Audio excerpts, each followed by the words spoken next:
दुख एक ऐसा भाव जो हम चाहे ना चाहे हमारे जीवन में आता ही है, हमारे मन को ठेस पहुंचाता ही है, हमें विचलित कर जाता ही है। कभी सोचा है कि दुख हमारे जीवन में आता क्यों है, कैसे आता है? यदि आप ध्यान से सोचेंगे तो आप पाएंगे कि इस दुख का संबंध परिस्थिति से अधिक मानसिकता से अधिक आसपास के लोगों से, क्योंकि आसपास के लोग ही हैं जो आपके लिए परिस्थिति बनाते हैं, चाहे अच्छी चाहे बुरी। ये आपके आसपास के लोग ही हैं जो आपकी मानसिकता को प्रभावित करते हैं, या तो उसे अच्छा बनाते हैं या तो उसे बुरा बनाते हैं। हमारे जीवन के आधे दुख इसलिए है क्योंकि हमने उनसे आशाएं रखी जिनसे हमें नहीं रखनी चाहिए थी, और आधे दुख इसलिए क्योंकि हमने उन लोगों पर संदेह किया जिन पर हमें संदेह नहीं करना चाहिए था। तात्पर्य ये कि व्यक्ति को पहचानने का प्रयास कीजिए। जिस दिन आप ये समझ जाएंगे कि कौन व्यक्ति सज्जन है और कौन दुर्जन, उस दिन ये दुख आपके जीवन से चल के कहीं दूर चला जाएगा। राधे राधे। मनुष्य में कितने भाव होते हैं, किंतु वो वही करता आता है जो अब तक करता आया है, और यही उसकी सबसे बड़ी भूल। यदि आपको उदाहरण दूं तो एक ग्वाल जिसने बालपन से एक ही कार्य किया, गैया को चरा, दूध निकाल, उसे जीवन भर वही मिलेगा, केवल दूध।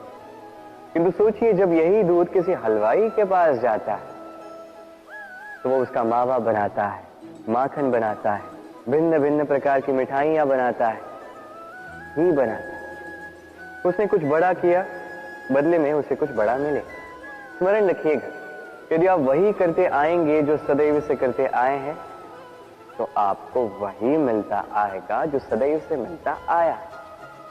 कुछ नया करने का प्रयास कीजिए, कुछ भिन्न करने का प्रयास कीजिए, स्वयं को संवारने का प्रयास कीजिए, स्वयं को सज्ज कीजिए, कुछ नया कीजिए। स्मरण रखिए, यदि आप कुछ ऐसा करेंगे जो कभी किसी ने नहीं किया, तो आपको कुछ ऐसा मिलेगा जो कभी किसी को नहीं मिला। तो नए प्रकार, नए प्रयास से नए कर्म का पालन कीजिए, नई सोच को अपने भीतर जागृत कीजिए, क्योंकि यही सोच सच बनकर आपके सामने आएगी। राधे राधे। हाथ के भी कितने रूप होते हैं, कुछ स्नेह के नाते आपसे मिलते हैं तो कुछ प्रहार बनकर आप पर गरजते हैं, कुछ मित्रता के नाते आपके ओर बढ़ते हैं तो कुछ शत्रुता में आपको खींच ले जाते हैं। किंतु कभी सोचा है कि कौन सा हाथ अधिक मूल्यवान? जब आप सफल होते हैं, जब आप शुभ कर्म करते हैं, तब कुछ हाथ आपके लिए तालियां बजाते हैं, और कुछ हाथ ऐसे होते हैं जो आपके कंधे पर रखे जाते हैं जब आप जीवन में सबसे अधिक असफल होते हैं, जब आप टूट जाते हैं। ये तालियां बजाने वाले ये हाथ, आपकी प्रशंसा करने वाले ये हाथ, इससे कहीं अधिक मूल्यवान है वो हाथ जो आपको तब सहारा देते हैं जब आप वो समय व्यतीत कर रहे हैं जो कोई नहीं करना चाहता। ये आपका संबल बनते हैं, और यही संबल है जो जीवन को जीने का आधार आपको देता है। तो एक दूसरे का संबल बनकर रहिएगा, जीवन में सदैव सुख पाएंगे। राधे राधे। इसे देख रहे हैं आप, तो जानते ही होंगे ये क्या है। ये बड़ी ही विचित्र वस्तु है। ये है कोयला। मैं इसे विचित्र इसलिए कह रहा हूं, सोच के देखिए, यदि ये गर्म हो और आप इसे पकड़ लो तो ये आपके हाथ जला देगा। यदि ये ठंडा हो और आप इसे पकड़ लो तो ये आपके हाथ पर कालिख लगा देगा। अर्थात कोई भी परिस्थिति हो, ये किसी भी रूप में हो, चाहे गर्म हो चाहे ठंडा हो, ये किसी न किसी रूप में आपको हानि अवश्य पहुंचाएगा। इसी प्रकार होते हैं बुरे लोग, बुरी संगत, कोयले की भांति। चाहे आप कुछ ना भी करें, चाहे कुछ भी हो, तभी यदि आपके समीप रहे तो किसी न किसी रूप में कहीं न कहीं से आपको हानि पहुंचेगी ही पहुंचेगी। इसलिए अपने जीवन में सदैव इस संगत का चयन सोच समझ कर कीजिएगा। राधे राधे। कभी किसी बालक को देखा है?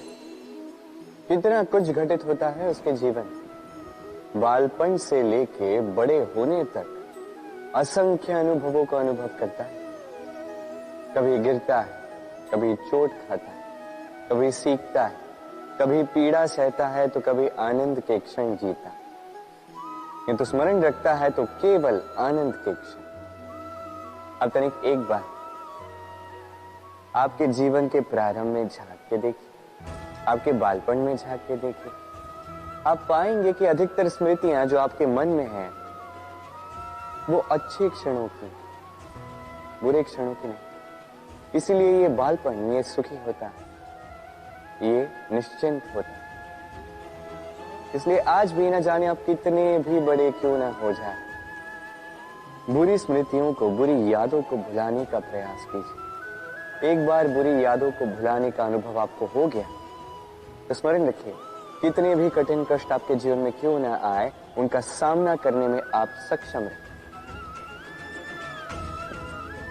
राधे राधे। यदि मैं आपसे पूछूं कि इस संसार में सबसे महत्वपूर्ण तत्व कौन सा है, तो आप कहेंगे जल। और बिल्कुल ठीक है, किंतु किस कारण से? इसलिए कि वो हमें जीवन देता है, इसलिए कि वो हमारी प्यास बुझाता है, या इसलिए कि हमारे दैनिक कार्यों से लेकर मरने तक हमारे काम आता है, हर कार्य में हमारी सहायता करता है? नहीं, इसके पीछे एक भाव है जल की प्रकृति। सोचिए, सागर का ये जल सूर्य के ताप को सहकर वाष्पित होता है, फिर ऊपर जाके मेघों में समा जाता है, फिर मेघों के साथ एक लंबी यात्रा तैर कर कहीं पर्वतों से टकराकर वर्षा बनकर इस धरा पर बरसता है। फिर इस धरा के अंग को, इसकी मिट्टी को स्वयं में समा लेता है। मनुष्यों द्वारा, अन्य जीवों द्वारा जो गंदगी फैल चुकी है उसे स्वयं में समा लेता है, और फिर अग्रसर होता है पुनः सागर की ओर, सागर में समा जाता है। किंतु फिर भी पुनः वाष्पित बनते समय उस गंदगी को वहीं छोड़ देता है, उस गंदगी को अपने साथ लेकर नहीं जाता। बस यही जल की प्रकृति है जो उसे महान बनाती है। आप भी अपने जीवन में अपना कर्म कीजिए, महान कर्म कीजिए, पुरुषार्थ कीजिए, किंतु पुरुषार्थ के साथ जो अहम आता है उसे अपने साथ उठने ना दें, उससे परे उठ। आप स्वयं को जल की ही भांति हल्का पाएंगे।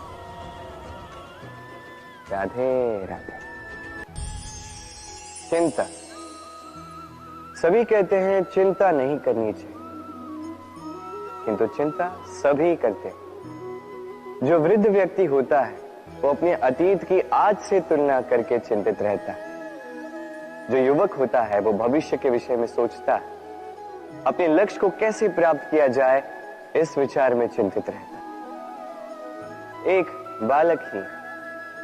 बालक ही है जिसे ना भविष्य की चिंता है, ना भूतकाल का दुख। और ऐसा क्यों? क्योंकि वो केवल वर्तमान में जीता और इसीलिए वो सबसे अधिक सुखी। स्मरण रखिए, यदि आप अपने आज पे काम करते हैं, उसमें जीते हैं, उसे ठीक करते हैं, उसे और अच्छा बनाते हैं, तो आपका भूतकाल भी और आपका भविष्य भी अपने आप ठीक हो जाएंगे। आइए मेरे साथ प्रेम से कहें, राधे राधे। इस संसार में जो भी व्यक्ति आता है कुछ न कुछ सीखता है। अब उसके पीछे होता है उसके गुरु का। अब ये गुरु को ये निर्धारित हम करते हैं। कदाचित वो हमारे माता पिता हो सकते हैं, कदाचित मित्र हो सकते हैं, भाई हो सकते हैं, आदर्श हो सकते हैं, कदाचित गुरुकुल में सिखाने वाले गुरु भी हो सकते हैं। अब संसार की कुछ बातें ऐसी जो संसार का कोई गुरु नहीं सिखा सकता, वो आपको समय सिखा जाता है। क्योंकि संसार में समय से बड़ा गुरु और कोई नहीं। अब समय में और गुरु में एक समानता है और एक अंतर है।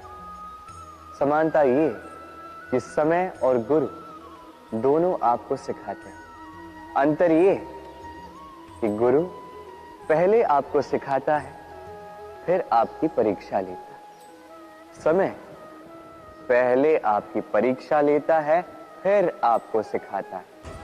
अब शिक्षा प्राप्त करके परीक्षा देना और परीक्षा दे करके शिक्षा प्राप्त करना, ये दो भिन्न बातें। और सदैव स्मरण रखिए, इस समय से आपको जो भी सीख मिलती है उसे सदैव अपने पास संभाल कर रखिए, क्योंकि समय से बड़ा, समय से मूल्यवान, समय से अधिक आधुनिक और कोई गुरु नहीं। राधे ना, कितनी साधारण सी बात है। हर एक मनुष्य जो जन्म लेता है उसे एक नाम मिलता है, जो उसे दिया जाता है या तो उसके माता पिता द्वारा, या तो उसके गुरु द्वारा, या किसी संबंधी द्वारा, या किसी प्रियजन द्वारा। इसी नाम के साथ वो पलता है, बढ़ता है। परंतु क्या यही नाम है? क्या यही सब कुछ है? कदापि नहीं। एक नाम वो है जो आपको जन्म से मिलता है, जिसे आप कर्म तक ले जाते हैं, और एक नाम वो जो आप अपने कर्म से अर्जित करते हैं, और इसी कारण से आप जन्मों जन्मों तक जाने जाते हैं। आपका वास्तविक नाम वो नहीं जो आपको जन्म से मिला है, आपका वास्तविक नाम वो है जो आपने अपने कर्म से कमाया है, क्योंकि इस कमाई के पीछे अनंत प्रयास छिपे होते हैं, अनेक परिश्रम छिपे होते हैं। किंतु यदि आप चाहते ही हैं कि लोग आपके नाम को स्मरण रखें, तो आपको कर्म के मार्ग पर अग्रसर होना ही होगा। शुभ कर्म करने होंगे, निरंतर प्रयास करने होंगे, महान कर्म करने होंगे, और विश्वास कीजिए आपको एक महान नाम का ये फल अवश्य मिलेगा। राधे राधे। मनुष्य सामाजिक प्राणी है। समाज में घूमता है, लोग ढूंढता है, संबंध बनाता है, उन्हें बढ़ाता है, सुख देता है, सुख प्राप्त करता है, अपने दुख को कम करता है। किंतु एक बात समझ नहीं पाता, अपने कौन है और पराये कौन है। देखिए, अपने वो नहीं जो सुख के क्षणों में आपके साथ रहते हैं, अपने वो है जो दुख के क्षणों में आरंभ से लेके अंत तक आपके साथ खड़े रहते हैं। ध्यान रहे, सुख के क्षणों में जो आपके साथ सम्मिलित होते हैं, ये वो लोग हैं जिन्हें आप चाहते हैं। किंतु जो दुख के क्षणों में, समस्या में, पीड़ा में, अकेलेपन में आपके साथ खड़े रहते हैं, सदैव आपका साथ निभाते हैं, ये वो लोग हैं जो आपको चाहते हैं। अब किन्हें अपना बनाना है और किन्हें पराया, निर्णय आपका है। राधे राधे।